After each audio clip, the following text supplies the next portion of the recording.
Musicians, what if you woke up tomorrow and you tried to log into your Spotify and you couldn't log in because the servers were down? Why were the servers down? Because Spotify had completely collapsed and gone bankrupt. What would actually happen if that were to occur? Now, maybe at first there would probably be a group of musicians who would stand up and cheer. They'd be happy that Spotify went down. They'd probably say, like, good riddance. You know, they built their whole business off of creatives and they never gave us a fair payout. So if they can't survive and their services, cause them to go bankrupt, then that sounds like a them problem. What if it became an us problem? And what if all of a sudden our streaming royalties started to get real quiet, or they basically stayed exactly the same, right? And so this is the question no one's really asking, which is, what would actually happen to musicians and artists if Spotify went away? And how would we adapt to that? What would be all the causes and ripples and effects? And how could we actually adapt to those circumstances? So in today's video, I actually want to break that down. I want to break down exactly what I think would happen if Spotify disappeared tomorrow and how you could start to take advantage of what would happen. And here's the cool thing. Once you learn about, okay, well, what if Spotify disappeared tomorrow? What would I do? You'll probably understand that you should be doing this now. And so this is going to help you not only learn about what to do if something bad happens, but also what you can do right now to prepare yourself to be in a great situation, whether that happens or not. All right, so let's dive deeper now into this subject of, is Spotify going to collapse and what if it did, right? So the question is, will it actually collapse? And in my opinion, I think there's a strong probability, right? Usually I like to be optimistic and say, no, they'll probably figure out a way. I'm not super optimistic because when I look at, Spotify's balance sheet, for example, and me and a couple people on Threads, we were talking about this too. If you really look at their balance sheet, a majority of their expenses are royalties that they have to pay out. Like 70% or more of what their expenses are is just paying artists, okay? And keep in mind, they're a huge, huge tech company that's publicly traded, right? That's not good. 70% of it is just in that. So people think, oh, okay, here's what we're going to do. And there's actually laws that are, or bills that are in place right now that are almost getting through in New York to force Spotify and other streaming services to pay 1 cent per stream for artists. And it's called like the Livable Wage Act for musicians. And while that sounds good and noble, people need to actually look at the numbers and see if the math is going to math, okay? And the fact of the matter is, people think, oh, Spotify makes money. They have gross earnings. Sure, but if you calculate their expenses are higher. So in fact, they're not just like, oh, we're losing a lot of money, but we're maybe making it over. No, they're in the red. Don't ever let anyone tell you otherwise. Tell them to go actually look at the balance sheet. Go to Yahoo Finance, go look at the stock ticker, go look at the balance sheet, and you tell me that they're positive. They're not. You just can't come to that conclusion when you look at the numbers. So that tells you if they had to now increase how much they were paying musicians by, let's say, 3x, it's already 70% of their expenses. What exactly are they going to do? Well, Spotify, if this happened to Spotify, what they would most likely do is probably get rid of their free option. They would probably start charging more money for premium levels, which is basically just the access you have now, but it's called premium or whatever. And people are going to start to get pissed, right? So there's going to be a huge pressure on Spotify. And then let's say the worst comes to fruition for Spotify and they actually go bankrupt. Those pressures of paying out royalties are huge on Spotify because they consume probably a majority of the market share. Last time I checked, I believe it's over 500 million people use Spotify and around like 60 or so million people use Apple Music. That's a huge difference. And so Apple Music, people may say like, oh yeah, well they'll charge better royalties. Yeah, that's gonna be great. Well, if all of a sudden Spotify disappears and now Apple has to take on all the people that are moving from royalties, they're moving these streams that they would be listening to over to Apple Music, but now Apple Music has to pay out all these royalties. They're going to have the same exact freaking problem that Spotify had. Now, you may think to yourself, well, Apple's $1 trillion company. They could probably take it on, right? Well, they're also super savvy business people. And if you all of a sudden just lost your biggest competitor and took up a majority of the market share for digital streaming platforms, are you going to keep your prices the way they've always been? Well, you're pretty much the head leader now. You can make a little bit more changes, and I guarantee you that's what they'll do. And so what they'll probably do is start lowering their royalty payout so that they can better finance paying out all these artists that they now have to take on because Spotify just disappeared, right? And they might lower it to Spotify's exact levels, if not lower, because Spotify has already proven that the rate they're paying out right now, it's not financially profitable for them either. So you have to look at it like, oh God, if Apple, a probably smarter business in the grand scheme of things, takes on this situation, they're not just going to keep their prices up. They're not going to all of a sudden say, yeah, now we're going to pay artists, 1 penny per stream. It's not going to happen. Spotify can't pay hardly now.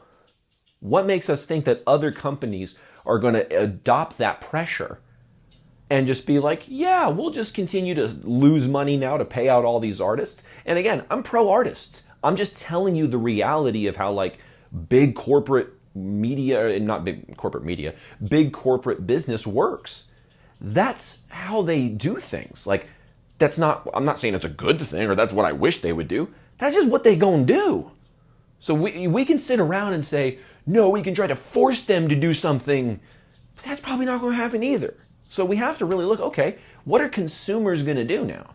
And that's the thing that we need to talk about. I believe that consumers, if Spotify went away, the people who consume music now, majority for free, because a good chunk of Spotify's users, I believe over 60% of their user base is on the free option, okay? So if 60% of Spotify's free option user base has to go somewhere, are they going to upgrade to pay for Apple Music? Most likely not. Where are they most likely to go? I know my own friends and people in my band who have the free version of Spotify. Guess where their first place to go is? YouTube. Guess who has the worst royalty payout of all the streaming platforms? YouTube. It's like 0.000000. No, I'm just kidding. It doesn't have that many zeros. But it has 4 or 5 zeros and then a 7. So, oh, whoop-de-doo. Now we just had 60% of people who, even though they were on the free platform, the royalty payout was still 0.0033 cents every stream, right, on average. Now it's way worse than that. 60% of that market share is going to a platform where the royalty payout is exponentially worse. And then the remaining 40% will probably divide between Apple Music and Amazon Music, potentially. Those are the two other biggest players. I find it very unlikely that Tidal or Deezer or Rhapsody is going to take on the biggest part of the market share. I think people are going to go to the trusted brand names like Amazon and Apple. Those are the two most trusted big brand names that would be hosting a digital service platform or digital streaming platform. So we have to think about it. The consumers are not just going to all of a sudden go to this brand new royalty structure of an app for streaming that's no one really knows of and it's kind of brand new. Artists think that in this utopian vision that's what's going to happen. They think, oh, all of a sudden this new streaming platform will come out that pays us a fair wage and everything will be hunky-dory. Again, probably not what's going to happen. Most people are either going to go to YouTube for free or they're going to go to Apple Music or Amazon Music. And in either case, we're getting either into not as good of payouts as Spotify, roughly the same, or in YouTube's case, exponentially worse. Okay? I know, this is a pretty crazy situation that this happened. And people think, no, Dax, here's what's going to happen. They're going to be forced to go consume music the old way. That's what's going to happen. They're going to go consume music the old way. They're going to start buying CDs, and they'll start buying vinyl, and that's how people will consume music from now on. Well, there might be some of that for sure. I guarantee you there will be a group of people that want to consume new music and it'll be a fun, cool new trend thing. I guarantee you that would happen. But as far as long term, I do not think that's what's going to happen. People have been accustomed.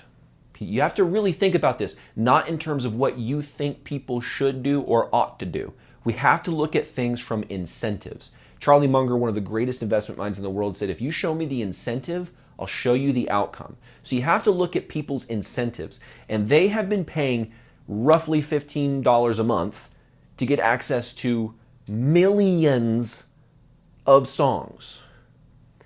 Are they all of a sudden going to go back to spending $15 to get 7 songs, 2 of which they actually want to hear?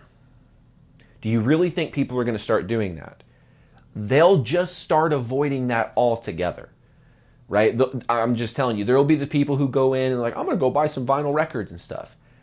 But it'll probably be a short-lived thing. Or the people who buy the vinyls will just be people who are already consuming vinyls to begin with, right? There might be a slight increase. I can imagine an increase of like 15-20% in people who spend money on vinyls and CDs, but nothing that's going to all of a sudden become this revolutionary new thing that'll replace Spotify, and we're not going to like feel the impact of that, okay? Because that's what people think. They think artists are going to have no impact on this. In fact, it'll be a positive thing.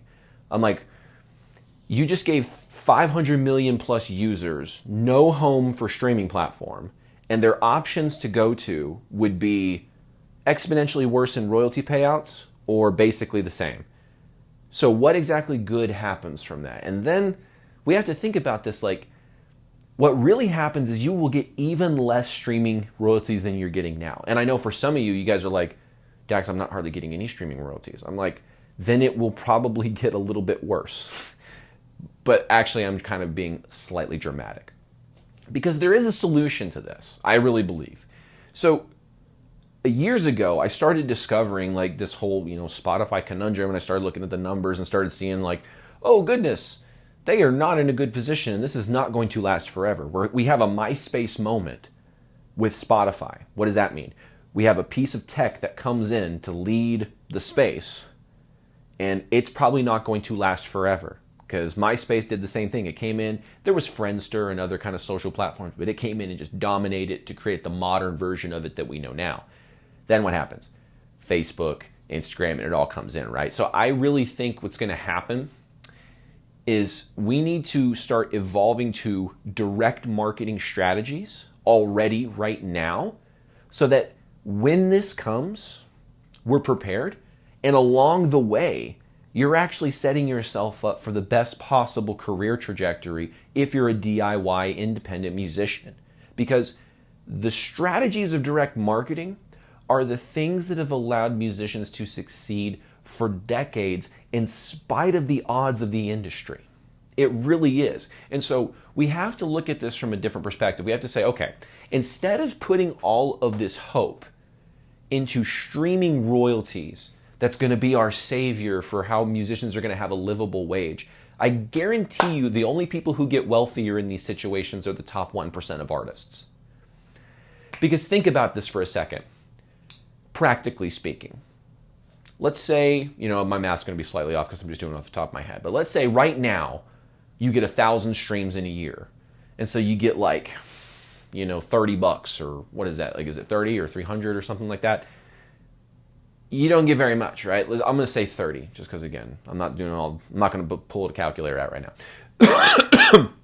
So you do that, right? And so you get $30 a year from your royalties. Well, now you're going to be probably getting even less, like, if you look at someone who gets a bunch of income from their royalties, it's because they have a lot of streams. I don't know how else to put it more simply. That's the deal. The people who are getting the streams are getting paid. So the people who are getting paid from their streams, they don't have a problem with Spotify. I need musicians to really understand this, is that like there are tons of musicians out there that don't mind Spotify because it's working for them. And there's tons of musicians that hate Spotify because it's not working for them. And I'm not casting judgment or praise on either side. I'm just telling you how it is, right? But the fact of the matter is, unless your streams are going up and you're getting more fans, the streaming stuff is irrelevant. So how do you start getting more fans? Is it like weird playlisty things on Spotify? Maybe. It depends on what you're trying to do. I know some guys that use the discovery mode and freaking kill it, and so they don't really have to do much off Spotify promotion. But even to get to that point, a lot of people are going to need to do some promotion to get to the point where they actually are applicable for discovery mode. So what is that thing that helps us get to that point so that we can actually grow our audience manually? That's the direct marketing. And I say manually because people think that Spotify will just create this automatic marketing, and sometimes it can. I'll be honest with you. Like, I've had my songs with my band do well in playlists, or not playlists. We created the playlists. When I say playlist, people think I mean like editorial playlists or like paid playlists from Submit Hub. It's not what I'm talking about. I'm talking about we create the playlist and then drive the ads to our own playlists, and then they add it to their play. A lot of playlists, right? But you get the idea. We've had a lot of success with, for example, the radio playlist or the mix playlist that exists. Those are called algorithmic playlists on Spotify. So those can be great, where you're kind of getting shown maybe to some more people, but mostly getting shown to the people who actually like you and stuff. So like that can be good. But as far as like what's going to turn your music into a career, that's a long, long road. It really is. So how do we shortcut the process? How do we start getting out to our fans more immediately and start actually getting results in our music business? We have to learn direct response marketing. What is direct response marketing? It's kind of in the name, but you have to directly reach out to your fans to get them to have a response. And what's a response? A response could be giving you their email. A response could be buying a ticket, listening to a song. It could be buying a merch bundle, whatever. You have to figure out how to get them to respond. That's the only thing that matters. Content that gets views is cool, but content that gets people to act is what we really want. Okay? So there are ways to get views, but in some sense views are cheap. Like if this video was me shirtless in a, banana hammock or banana thong, right? You're going to be like, oh, I'm watching, but not because I'm getting value or anything, but I'm just like, what the heck is going on here? So there's ways to engineer views so that you're getting a lot of views, but does it really matter to what you're doing?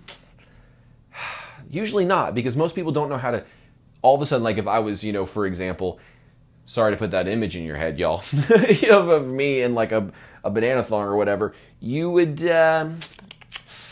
probably be like, what's going on here? But if I was able to leverage it into some kind of metaphor that made sense with music business, maybe I could do it. But again, why would I want to do that? I don't want you guys to see that. I don't want to share it. You don't want to see it. Why would I do that, right? But I'd get a lot of views. No, those views won't be valuable. The views become valuable when they actually respond in such a way that gets them to act in concordance with what we desire them to do to build a music business. I know that's kind of a long sentence there, but like fundamentally, and putting it in most blunt terms, you need to create marketing that gets people to awaken from their zombified state of and gets them to actually take action on something, okay? And like I've talked about in many videos on this channel, so if you haven't already, maybe hit the subscribe button. Cool thing. We talk a lot about how to create that content, how to create things that align with your ideal fan avatar, right? There's all those kind of discussions. And those are great because they help us figure out what kind of messaging that we're going to, put out there to really attract our ideal fans and get them to actually take that action, right? But if we're not implementing these strategies and we're relying on Spotify and we're saying, oh, that's what's going to, save me is Spotify going bankrupt or a law forcing Spotify to pay me more, which will inevitably lead them to bankruptcy. You know what I'm saying? Like, that's not going to be the solution to our problems as an artist or musician. The solution is going to be creating systems of getting fans. And how do we get those fans? By directly engaging with them, creating marketing that gets them to respond. And by doing this, you start to set up systems that create a music business. Not just like this faint idea of like, someday I'd love to have a music career. It would be so cool. What does that look like? I don't know. No, we would not have that anymore. It would be, well, how do you build a stable music business? Well, I have systems that go out and find new fans, and then I have systems that turn those new fans into people that have actually like paid money and supported me financially, and then I have systems to follow up and keep them doing that throughout the lifetime that they're with me. I've got other things. I've got other big bonus offers that people can take. You can start building these things. There's systems to help you do these. And when you start actually attracting new fans, turning those fans into supporters, getting those people to buy from you more often, and getting them to buy in higher amounts. There's systems for all four of those things. Now you got a business. Now you got something that's going to create freedom, right? Now, yeah, people can get to a point on Spotify where they're making like $4,000 a month from Spotify. And I think that's great. I think the musicians that figured out that Spotify is just a tool, use it as a tool, right? Because it ain't going to be here forever. I feel that way about every social media platform, and so should you. A lot of musicians, you get too cozy with the platform. You really do. You treat it like it's going to be here forever, and it's not. And there's been we've been in an era where platforms have been kind of around for a minute. It's been a while since we've seen a real big major platform fall on its face. And it almost did with TikTok, with all its, regulatory and legal bans that were potentially going to happen with it. So we have to really open our eyes to the possibility. Some of you guys are old enough to remember like the fall of MySpace. Everyone was on MySpace. You couldn't imagine anybody using any other different social media platform. And Facebook at first was like, who would want to use Facebook? It's so boring and bland. I can create my own like background in HTML and it's got like a soundtrack that plays. Facebook's like, yeah, we don't do any of that, but we got photos, But after a while, they just figured out the right angle to attract the right audience. And Facebook overtook the world. And, then everyone tried to start emulating Facebook, and that's where Instagram kind of came out of. Well, Instagram was originally supposed to be like for photographers and stuff like that, but it sort of evolved into instead of just sharing like photo albums on Facebook, I could do that on Instagram too, and it's kind of cool, whatever. There's rise and falls of platforms all the time, and so we get too cozy, and we sit in there and we're going, oh, no, it's okay. I don't really got to put too much effort into it now. This is always going to be here. No, it won't. And direct marketing strategies to get people into your email list, for example, to where you actually own their contact information. You're not just beholden to Elon Musk or YouTube or Mark Zuckerberg to have your audience. Please, algorithm, please send to my audience. I would love it so much. That's not what we want to build our business upon. We want to build our business upon a way I can directly contact my fans. All the social media platforms could go down overnight. But if I've got their email, I've got a way to contact them. And guess what? I've got a way to share my music with them too. Because I could always just send over a music file. To me, I'm not going to be one of those artists that when Spotify collapses and music becomes kind of rare, rare for half a second until it all moves to Apple Music and all the other platforms. But like, I'm not going to take this opinion of like, okay, we're going to make the music scarce and therefore it'll be more valuable. People misunderstand scarcity. They really do. Sometimes things that are scarce because they are not valuable. Sometimes things are scarce because they are valuable. Like gold is valuable, but there's only a limited amount of gold. There's a limited amount of gold in the world. Scarcity, limited amount of a valuable thing, makes the price of it go very high. Where if nobody knows about you, nobody knows about your music, and you try to gatekeep your music from them, to say like, no, you got to give me $1 or you got to give me this. I'm telling you right now, please heed these words because it will save you frustration and torment. They'll just move on. They do not care that much. They don't care that much. I'm sorry, they just don't.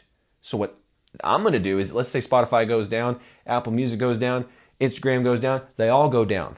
What am I going to do? I'm going to go start sending my music out for free to my email list. And so that way they can start listening to some music because all the platforms are down. What would happen? I would just send them emails because then they could listen to my music that way. I could send them the files and they could listen right there. That could be something like, I know I'm kind of putting a dystopian perspective in front of you where all these platforms go down at once, but that still shows that even in that context, email is a direct way to communicate with them because your ability to connect with them is not contingent on some platform staying afloat, right? Now, again, you could say, well, it's contingent on the email service providers. It's like, sure, right? But that's separate from the social media stuff. That's a whole separate thing. So if all the social medias go down, you could still contact them. And based on how people say email's dead, email is still a fundamental form of communication in a lot of governments and a lot of in businesses and stuff. So the likelihood that they would let those servers go down before like Facebook and Instagram is a little bit ridiculous. So just to give you some real world, a reality check there. But what's the solution no matter what? Artists and musicians getting educated and learning how to directly market to the kinds of fans that would most easily receive their music and be like, oh, this is great. I love this stuff. And then learning how to take that excitement and turn it into something that makes them want to give you money. Oh my gosh, I want to come buy a ticket so I can go see you live. Oh, I want to give you money so I can get this merch bundle of this really cool stuff. I want to give you money so I can sign up for your Patreon or your fan club, right? You want them to get into that position. And I say it bluntly, so there's no misunderstanding. Like, to build a music business that you're able to actually grow and make a living from, you have to have revenue. And if you're relying on Spotify and all these DSPs for your revenue, it's a very tough game. So if you're one of those people that's out there like, oh, I'll just grow with Facebook Meta ads or whatever, you're going to have to spend a whole bunch of money to build it up to the point where the royalty payments you're getting as a consequence of that, first of all, pays you back what you did invested to get the people there in the first place, but then actually make a profit. It's a very long time horizon. To me, the value in doing that is the pixel. People don't talk about that enough, but to me, the value of doing the whole Facebook Meta ad strategy is the pixel, not even the fact that you're driving them to Spotify. I know that sounds crazy because I'm in a direct marketing kind of mindset. That's what I think is the best way for musicians to get results in their music business. Is like, okay, you just got the pixel data of people that would actually want to listen to your music. That's so valuable now because you can use that pixel to retarget them to join your email list, buy your tickets, et cetera, right?